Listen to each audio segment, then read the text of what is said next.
오늘 아침 뉴스 연구소. 오늘 아침 뉴스의 맥을 짚어드리는 시간 뉴스 연구소. 오늘도 두 분의 연구위원 나오셨어요. CBS 김광일 기자, 뉴스톱 김준일 대표, 어서 오십시오. 안녕하세요. 예, 오늘 첫 뉴스 어디로 갈까요? 이재명 꺾을 사람 나야 나.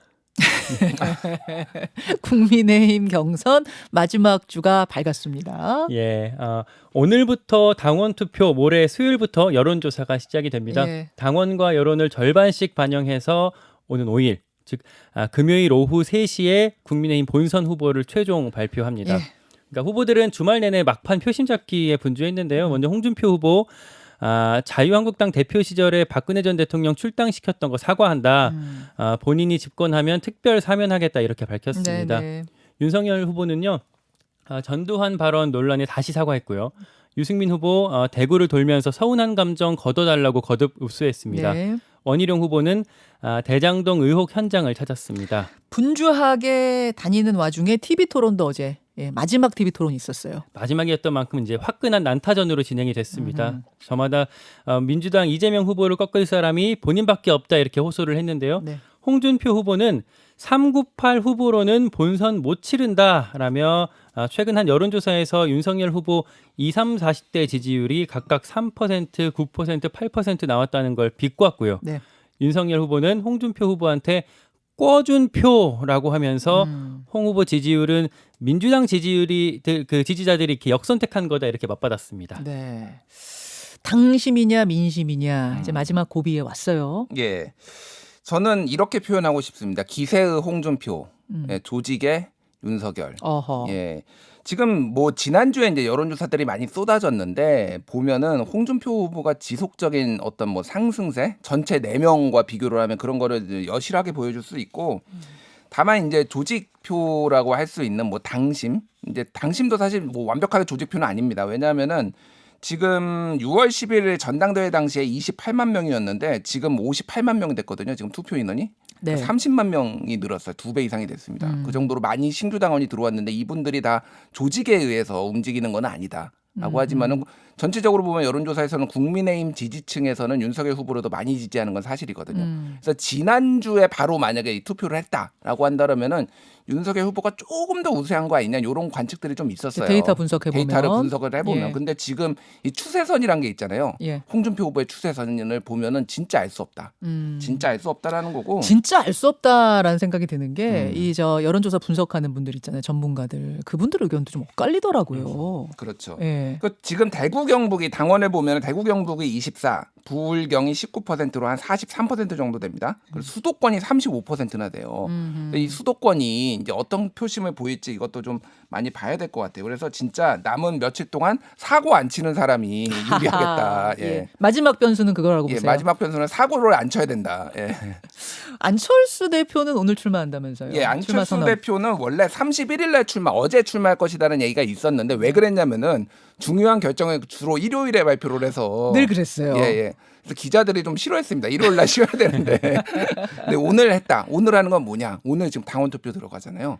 예. 일종의 국민의힘 견제도 있다라는 아하. 거를 지금 보여주는 거예요. 그리고 지금 안철수 후보가 전체적으로 그 득표율이 생각보다 많이 나옵니다. 네. 뭐 생각이 어느 정도가 기준이냐에 따라 다르지만 무슨 얘기냐면은 전체적으로 후보들 비호감도가 높기 때문에 다 싫어. 뭐 여당도 싫고 야당도 싫어. 차라리 안철수나 뭐 김동연이나 뭐 심상정이 낫겠어. 이런 사람들이 좀 있거든요.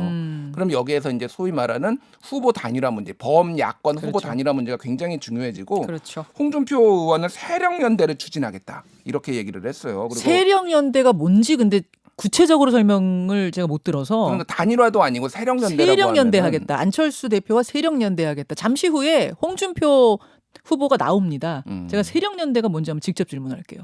예. 예. 그래요. 자, 김관 기자. 그 안철수 후보가 나오는 게 또 국민의힘 경선의 또 마지막 변수 중에 또 하나가 될 수밖에 없을 것 같아요. 이제 방금 말씀 주신 것처럼 안철수 후보 그 안철수 의원 지지율이 한 10% 안팎이 되거든요.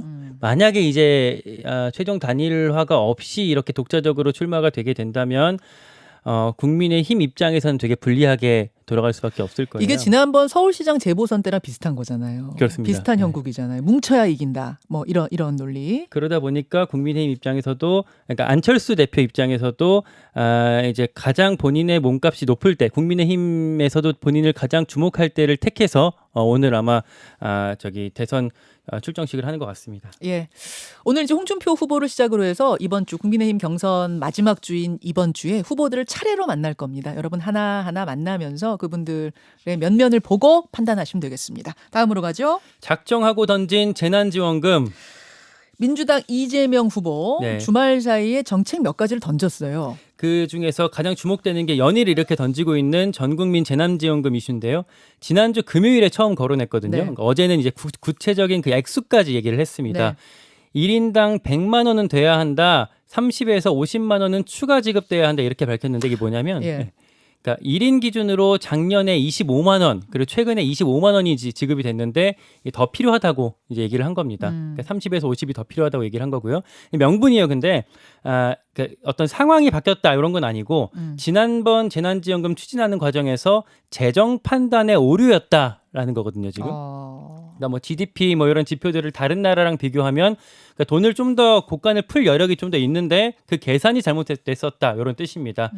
다만 야권 일각에서는 포퓰리즘 끝판왕 아니냐 이런 비판이 나오고 있고요. 재정 당국에서도 당장 받아들이기는 쉽지 않아 보입니다. 이게 지금 언제 그래서 30에서 50만 원을 언제 주겠다고 라고 하는 발표가 거예요? 되진 않았습니다. 시기는 협의하겠다. 네. 시기는 모르겠지만 하여튼 주긴 줘야 된다. 그렇습니다. 이런 거예요. 네. 동시에 원팀 선대위 구성에도 이제 민주당 이재명 후보 박차를 가하는 모습입니다. 선대위는 내일 이제 1차 발표가 될 텐데요. 이낙연 캠프 인사 합류 여부가 이제 주목이 됐었죠. 이제 네. 설훈, 홍영표 의원이 줄다리기 끝에 결국 공동 선대위원장을 맡기로 했다. 전면에 나선다 이런 보도가 지금 나오고 있고요. 이해찬 전 대표 상임고문 합류 가능성도 거론이 되고 있습니다. 그러면 이낙연 전 대표 캠프가 홍영표, 설훈 의원까지 다 통째로 간다 이렇게 보면 되는 거예요. 뭐 전부가 갈지 아니면 일부만 합류할지는 또 끝까지 좀 그건 또 지켜봐야 될 것 리스크고. 같습니다. 예, 예. 김준일 대표, 예. 이 재난지원금이 주말 사이에 가장 이슈였어요. 예. 상당히 띄우고 있는 느낌이 들어요. 그러니까 왜 그러면 이재명 후보는 재난지원금을 얘기를 했느냐? 지금 일단 당에서도 조율이 안 됐다라고 지금 뭐 얘기를 한 상태, 민주당에서도 그러면 독자적으로 지금 얘기를 한 거거든요. 그러네요. 예. 지금 그 전에 이제 음식점 허가 총량제 얘기도 있었고 네. 대장동 얘기가 쏙 들어갔습니다. 최근에 물론 이제 어느 정도 뭐 많이 언론 보도가 나온 것도 있지만은 그러니까 그동안 대장동 이슈는 좀 끌려 들어간 측면이 이재명 후보 입장에서는 굉장히 수세적이었다라고 한다면 이런 얘기들은 이제 정책을 얘기하고 미래를 얘기하는 거예요. 논란이 될지라도. 음식점 총량제 굉장히 논란이 됐지만 어쨌든 음식점 총량제를 논하면서 대장동 이슈는 좀 이게 사라졌어요 뒷전으로. 예, 예. 재난지원금도 마찬가지예요. 예, 예. 이거를 꺼냄으로 인해서 이제 한쪽에서는 포퓰리즘이다, 한쪽에서는 필요하다 얘기를 하면서 본인의 어떤 정책적인 미래지향적인 강점을 보이면서 대장동 이슈도 주기는 어떤 그런 이제 전체적인 틀을 보면 될 것 같고요. 그러니까 끌려갔다면 대장동 이슈로 예. 이걸로는 끌고 갈 수 있는 본인이 주도하는 거죠, 이거는. 이슈가 논쟁을. 된다? 예. 그 굉장히 이제 전략적으로 이렇게 나왔다고 보면 되고 다만 이제 이 여력이 있느냐라는 뭐 이런 부분에 있어서는 굉장히 논쟁점이 있죠. 그리고 선거 직전에 이거를 한다라면 소위 말해서 이제 금권 선거 이제 야당에서는 강하게 반발을 할 것이고 지금 금요일에 이게 두 번이 나왔어요. 전국민 재난지원금이 금요일에 한 번 국회에서 민주당 의원들한테 얘기하고 어제도 나왔는데 네. 금요일에 그 3년 만기 국채 금리가 엄청 뛰었습니다. 이게 무슨 얘기냐면은 이거를 돈을 결국 국채를 발행해서 이거를 해야 될 거 아니에요. 네. 지금 돈이 없으니까. 그러면은 국채 금리가 뛰고 이게 이제 국가의 재정 부담으로 돌아오는 거거든요. 그래서 0.086 포인트가 뛰었는데 마감이 2.103으로 2018년 8월 3일 이후 최고치를 찍었어요. 지금 이게 그 정도로 대선 후보의 말 한마디에 이게 출렁일 정도로 지금 민감하게 반응해서 이게 앞으로 정말로 할 수 있을지 말이 되면 뭐 언제 할지 이런 것도 있고. 심상정 후보 같은 경우에도 반대를 했어요. 심지어 그러니까 원래 재정 확장을 굉장히 찬성했던 사람인데 이거는 뭐 곳간을 뭐 이렇게 본인 마음대로 빼먹는 꿀단지가 아니다. 이렇게 해서 좀 반대해서 야권이 모두 반대하는 상황. 예, 이렇게 정책 이슈를 이제 재난지원금 던졌고 양육비 또 이슈를 하나 던졌고 이것과 별개로 정책과 별개로 무슨 로봇 학대 논란이 있었어요. 이게 지금 원래 이제 그 이번 주말에 좀 화제가 됐는데 원래는 지난주 목요일 날 있던 행사였거든요. 킨텍스에서 어떤 로봇, 그러니까 사족 보행 로봇, 네. 뭐 이렇게 저기 강아지처럼 이렇게 네 발로 걸어가는 그런 로봇을 시연하는 행사가 있었는데 그때 이재명 후보가 이거를 행사를 지켜보는 도중에 이 로봇을 밀어버리고 그거를 이제 두 손으로 뒤집어 버렸거든요. 잠깐 영상 좀 볼까요? 워낙 화제가 돼서 잠깐 보여드릴게요. 이제 로봇가 있는데 요거를 이재명 후보가 이제 힘껏 뒤집어서 훌러덩 뒤집혔어요. 그랬다가 이제 얘가 자기 발로 일어나는 거죠. 근데 이게 왜 논란이 된 거예요? 그러니까 이게 뭐 한마디로 얘기하면은 네. 과격하다. 그리고 로봇 학대다. 뭐 이런 이제 주장들이 이제 뭐 야권 지지자들 층에서 나온 거예요.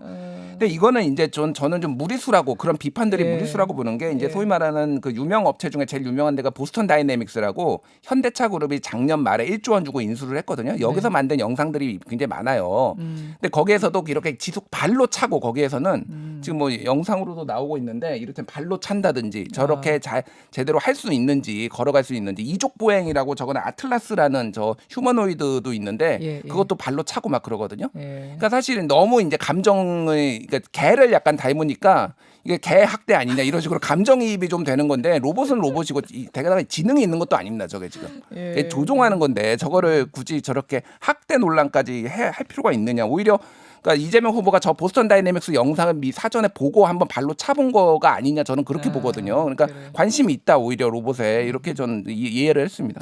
뭐 정책 비판은 좋지만 저런 거 가지고 억지 비판하는 거는 그게 저 야당 입장에서도 큰 도움은 안 될 것 같아요. 왜냐면 뭐 나름의 전략은 이제 이재명 후보가 그 욕설 논란 뭐 이런 것들이 과거에 좀 있었잖아요. 이제 네. 어떤 그런 인성 문제들을 부추기기 위해서 저걸 도구로 끌어온 게 아닌가, 그 비방의 도구로 끌어온 게 아닌가 싶습니다. 그래요. 다음으로 넘어갈까요? 예. 일상 회복 첫발.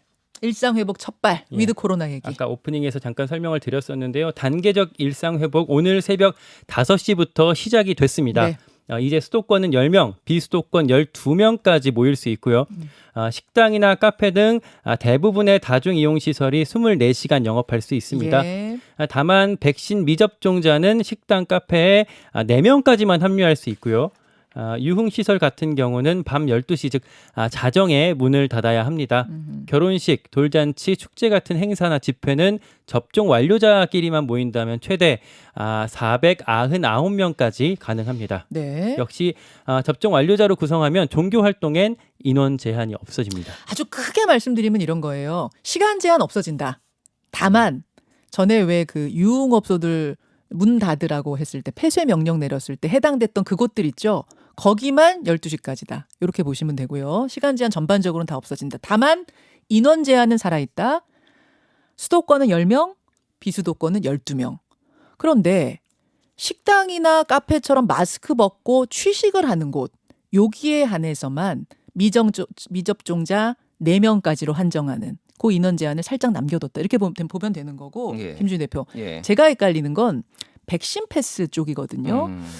백신 패스를 가지고 입장해야 되는 장소들이 정해져 있다. 예. 여기는 인원이 뭐 2명이든 3명이든 인원과 상관없이 무조건 백신 패스가 있어야지만 되는 곳이라는 거잖아요. 그렇죠. 어디예요? 그러니까 뭐 방역 당국의 공식 명칭은 방역 패스라고 요즘 해달라고 요즘 합니다. 말을 좀 바꿔달라. 예, 방역 패스. 예, 그래서 이제 한마디로 다중이용 시설이에요. 그래서 노래 연습장, 목욕장, 실내 체육 시설, 유흥 시설, 경마, 경영, 카지노 뭐 이런 곳들이거든요. 여기에 전국에 한 13만 개 정도 됩니다. 헬스장, 탁구장 다 해당되는데요. 그러니까 여기에 들어가려면은 기본적으로 접종을 완전 완료하지 않으면 못 들어갑니다. 우리 3명밖에 안 되는데 넣어주세요 한다고 되는 게 아니라 예. 3명이든 2명이든 5명이든 상관없이 무조건 백신을 맞은 사람만 된다. 예. 그러면 헷갈리는 게 뭐냐면 아이들 중에 이제 맞고 싶어도 나이가 안 돼서 못 맞는 경우가 있을 거고 또 어른이라고 할지라도 몸에 뭐 알레르기 반응이나 이런 게 있어서 못 맞는 사람들. 예. 이 사람들 어떻게 해요? 그러니까 거기는 예외입니다. 그래서 만 18세 이하는 백신을 접종을 안 해도 그 여기에 방역 패스에 해당이 되지 않으니까 그냥 이용할 수 있고요. 코로나19 완치자 그리고 의학적으로 접종을 못하는 사람까지 방역 패스는 예외입니다. 그래서 이게 좀 혼란스럽잖아요. 그래서 네. 지금 계도 기간을 뒀어요. 그래서 7일까지. 예, 7일 이번 달 7일까지 일주일간 계도 기간을 둬서 여기에 좀 잘못해도 업주를 처벌하거나 과태료를 매기지 않는 방식으로 지금 한다고 합니다. 그래요. 알겠습니다. 여기까지 오늘 짚어드리죠. 두 분 수고하셨습니다. 고맙습니다. 김현정의 뉴스쇼는 청취자 여러분의 참여로 이루어집니다. 트위터, 페이스북, 레인보우 게시판, 그리고 단문 50원, 장문 100원의 유료 문자 샵 1212, 우물정 1212 통해 참여하실 수 있습니다. 김현정의 뉴스쇼, 여러분과 함께 만듭니다.